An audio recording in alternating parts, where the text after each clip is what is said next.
Saudações, galera do YouTube. Sou Ezequiel Eugênio e você é muito bem-vindo ao Desvendando a Ciência e Mistérios. E hoje seguimos aqui com a resolução de mais uma ficha destinada à Faculdade de Engenharia e de mais universidades que também têm o mesmo programa. E antes de partirmos para esta grande resolução, vou já pedindo àqueles que ainda não são inscritos no canal, que por sinal constituem a maior percentagem dos que realmente acompanham os nossos conteúdos, que se inscrevam, não é? Dêem um like e não se esqueçam também de partilhar. Muito bem, a questão diz, o gajo na figura está sujeito a duas forças, sendo aqui a força 1 e a força 2. Determine o módulo e a direção da força resultante. Muito bem, podemos resolver este problema de duas formas, não é? Primeiro, vamos lá aqui observar esta figura. Conseguimos ver que temos aqui um sistema orientado, ou seja, temos aqui o eixo do x e o eixo dos y. E o que a gente deve entender é que estes dois eixos fazem entre si aqui um ângulo de 90 graus. Mas a gente consegue ver que este vetor 1 aqui, não é? Consumiu aqui dos 90 graus 15 graus.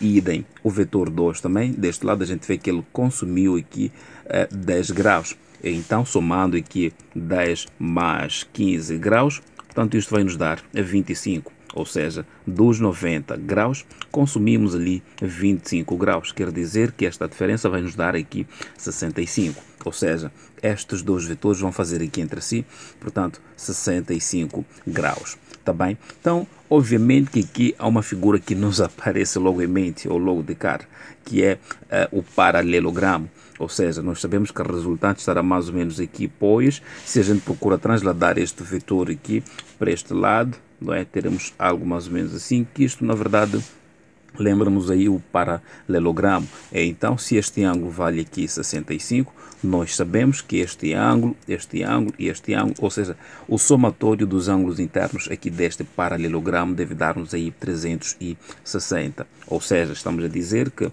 360, não é? Deverá ser igual a 65. Obviamente que os ângulos opostos ao vértice sempre são iguais. Quer dizer que este aqui vai valer 65 graus, isto é, 2 vezes 65 graus. Teremos que sim adicionar com este ângulo, que certamente será igual a este, ou seja, 2 vezes x. Portanto, este produto aqui vai nos dar 130, ou seja, teremos que 2x será igual aqui a 360 menos 130 graus, tá bem? Então, aqui teremos que o 2x aqui certamente vai valer 230. E isto aqui a gente pode chegar a concluir que é 230, que deverá dividir aqui por 2. E na verdade este quociente aqui a gente sabe dizer que vai nos dar aqui 115 graus. Obviamente estamos a dizer que este ângulo aqui, não é? Deixa-me aqui redesenhar isto. Teremos aqui este ângulo valendo 115 graus e este ângulo também valendo 115 graus. Tá bem? Então, até que não precisávamos achar estes ângulos aqui, bastava apenas este de 65 graus para então a gente obter a expressão final, ou seja, a lei dos paralelogramos. E, portanto, aplicando a regra dos paralelogramos, teremos aqui que a resultante deverá ser igual a força 1 ao quadrado mais a força 2 ao quadrado menos 2 vezes o produto destas duas forças, no caso a força 1 vezes aqui a força 2, que deverá multiplicar aqui pelo ângulo θ. O ângulo θ, no caso, será o ângulo ali que os dois vetores fazem entre si. E, obviamente, se tivermos que considerar este 65, isto é, aqui o ângulo, na verdade, é entre 0 e 90, a gente vê que deverá usar aqui este sinal negativo, não é? Ou ainda positivo se formos a considerar aqui 115. Então, vamos apenas deixar assim, tá bem? Então, tudo isto sob o sinal da raiz. E aqui a gente vai dizer que este vetor aqui resultante deverá ser igual aqui à força 1, nós vimos que ela vale 100. Então, vamos dizer, isto é 100 ao quadrado, mais a força 2, vimos ali que vale 150 newtons. Portanto, ao quadrado, quer dizer, aqui, não é? Ao quadrado, menos 2 vezes o 100 vezes 150 vezes o cosseno do ângulo. E no caso a gente viu que estes vão fazer aqui 65 graus entre eles, tá bem?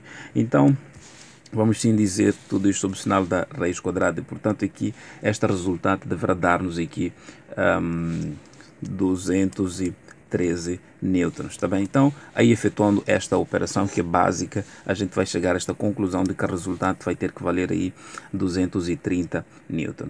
Ou ainda a gente pode olhar sob o ponto de vista da decomposição, isto é, olhando para esta esta figura, a gente vê que eles fazem aqui certos ângulos em relação a este sistema coordenado. Então o que a gente precisa fazer? Precisa apenas decompor, ou seja, temos aqui a força 1, não é? Fazendo 15 graus com o eixo X. Então a gente pode projetar esta força aqui, tendo a gente aqui na horizontal, uma força que mais ou menos aponta para este sentido. Teremos aqui, portanto, a força 1 mais em relação ao eixo X.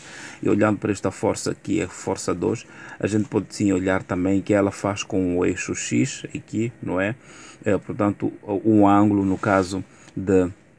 é só olhar aqui, o ângulo que ela vai fazer será de 80 graus, pois será 90 menos o 10 aqui, tá bem? Então, certamente aqui teremos a força 2 em relação ao eixo X. E em relação ao eixo Y, basta apenas projetar aqui, não é? Teremos para este lado, ou seja, para este sentido aqui, a força 1 mais em relação a Y.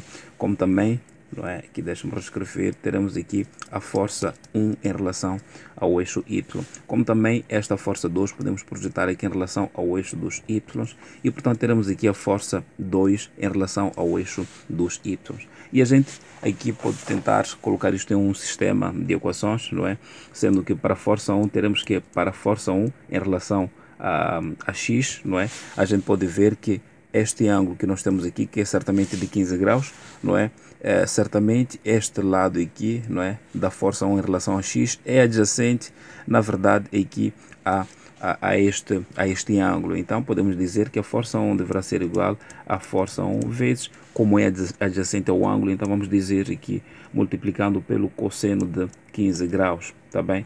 E assim como a gente pode dizer que o que sobra é o seno, logo a força 1 em relação ao y deverá ser igual aqui a força 1 vezes, sim, o seno de 15 graus, tá bem? E a gente também pode aqui extrair as componentes, no caso para aqui o vetor 2, a gente vai dizer que a força 2 em relação a x deverá ser igual, se a gente for a ver aqui, não é? A força 2 em x, a gente consegue ver que estará mais ou menos deste lado, que neste triângulo aqui, não é? Fazendo aqui um zoom, a gente consegue ver que neste triângulo aqui, a força 2 em x estará mais ou menos deste lado, que vai se opor a este ângulo. Então estamos a dizer que será agora será assim a força 2 multiplicando por seno de 10 graus, não é? E a força 2 em relação a y certamente deverá ser igual à força 2 vezes, obviamente teremos aqui o cosseno de 10 graus, tá bem? E portanto, achando os respectivos componentes, não é? Aqui a gente sabe dizer que basta efetuar aí apenas a substituição. Teremos aqui que a força 1 em relação ao eixo x deverá dar-nos aí aproximadamente 97 aqui, graus, tá bem? E esta força aqui em relação ao eixo dos y deverá dar aqui 26, não é? Aqui newton. Estamos juntos? E igualmente aqui a gente deverá obter aí 25,5 newton.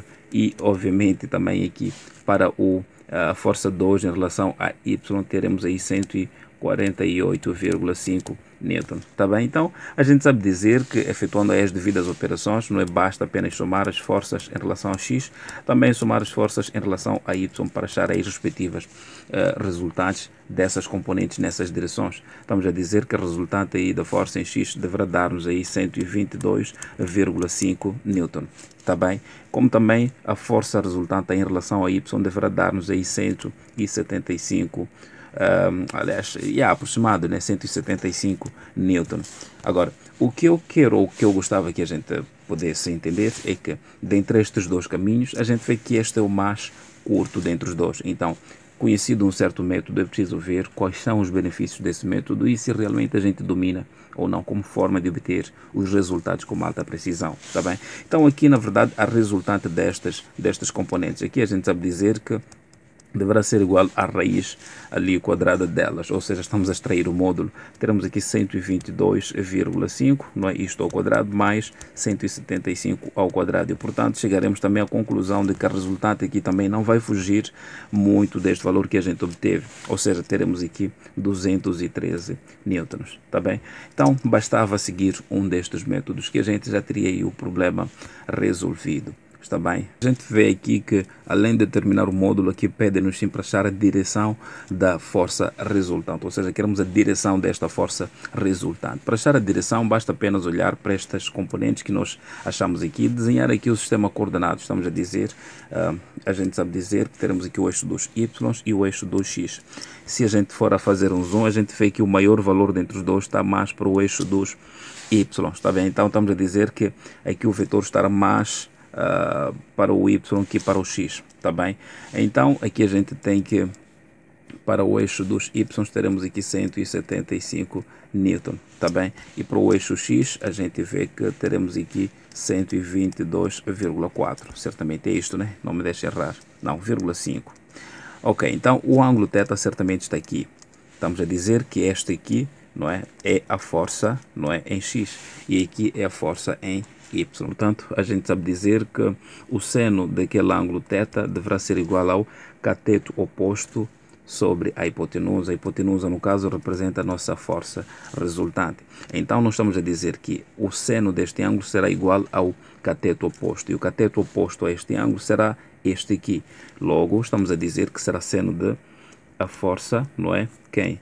A força y sobre a hipotenusa. A hipotenusa para nós aqui vai ser a força F. Logo estamos a dizer que este é o seno do ângulo. E o cosseno, certamente, do ângulo θ deverá ser igual à força em x sobre a força resultante. Está bem? Então, se isto é verdade, a gente pode dizer o seguinte, que com muita facilidade nós isolamos este ângulo a partir da tangente, ou seja, tangente do nosso ângulo θ deverá ser igual aqui a seno, não é, do ângulo θ sobre cosseno do ângulo θ. E, portanto, tangente do ângulo θ, podemos sim dizer que isto vai valer aqui a força em y sobre a força F. Tudo isto, até deixe-me aqui escrever da melhor maneira, a força em y sobre a força F, e tudo isto por sua vez que deverá dividir aqui pela força x, que divide pela força F, que no caso representa aí o nosso módulo. E portanto, aqui tangente do ângulo θ deverá ser igual. Aqui a gente vê que a fração de uma fração basta apenas manter a primeira e multiplicar pelo inverso da segunda. Então nós teremos aqui que isto vai dar a força F sobre F, não é? Que multiplica por F sobre a força em x. E portanto a força F com a força F podemos simplificar e vemos que tangente aqui do ângulo θ deverá ser igual à força y sobre a força em x. E portanto, efetuando este quociente aqui, a gente vê aqui que isto vai dar aqui 174, que até podemos colocar 175, que vai ter que dividir aqui por 122,5, e portanto isto vai nos dar 1,43. E aqui a gente vê que tangente do ângulo θ deverá ser igual aqui a 1,43, tá bem? Então, isolando este ângulo θ, a gente sabe dizer que teremos aqui arco tangente, não é, de 1,43. Estamos a isolar o θ e, portanto, este ângulo θ a gente vê que vai nos dar aí aproximadamente a 55 graus. Portanto, esta é a direção que ali a resultante vai tomar em relação ao eixo x, tá bem? E se a gente quiser saber em relação a y, basta apenas dizer 90 menos 55. Então, o resultado certamente vai nos dar aí o ângulo que a resultante faz aí com o eixo dos y, ou seja, com a vertical, tá bem?